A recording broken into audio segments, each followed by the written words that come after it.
পুৰুষৰহে বাধ্য। এইটো আপোনালোকে বেলেগ ধৰণে চিন্তা নকৰি আপোনালোকক মনোৰঞ্জন দিবৰ বাবে এটি ব্যতিক্ৰমী আমাৰ অনুষ্ঠান বুলি গণ্য কৰি আমাৰ অনুষ্ঠানটো চলাই দিয়াত আপোনালোকে সহায় কৰক। আৰু এই দলটিয়ে হৈছে দৰঙত হয়তো নামনি অসমৰ প্ৰথম বিহু দল, যিটো মহিলাৰ দ্বাৰা বাদ্য সংগত কৰি দলটি গঠন কৰা হৈছে। এয়া আমাৰ প্ৰথম প্ৰচেষ্টা। গতিকে পুৰুষৰ দৰে হয়তো মহিলাসকলে বাদ্য সংগত কৰিব নোৱাৰিবও পাৰে, তথাপিও তেওঁলোকে চেষ্টা কৰিছে, আমিও কষ্ট কৰিছোঁ।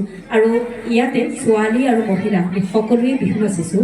ছোৱালীবোৰতো নাচেই, কিন্তু মহিলাসকলো যে সকলো গুণে পিছ পৰি থকা নাই, তাৰেই আমি এটি উদাহৰণ হিচাপে লৈ আপোনালোকে যাতে সেইটো ভুল নুবুজি আমিও আগবাঢ়ি আহিছোঁ।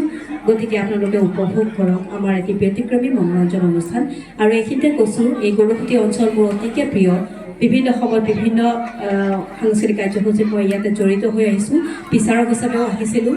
গতিকে আপোনালোকে আশীৰ্বাদ কৰক আৰু আমাৰ দলটিক যাতে ভৱিষ্যতলৈ আমি আগুৱাই নিব পাৰোঁ, আমাৰ চিপাঝাৰৰ অঞ্চলৰ গৌৰৱ কঢ়িয়াই নিব, তাৰে আশীৰ্বাদ বিচাৰি আপোনালোকক আমাৰ অনুষ্ঠানলৈ আগবঢ়াই নিবলৈ প্ৰয়াস কৰিছোঁ। ধন্যবাদ, শুভৰাত্ৰি।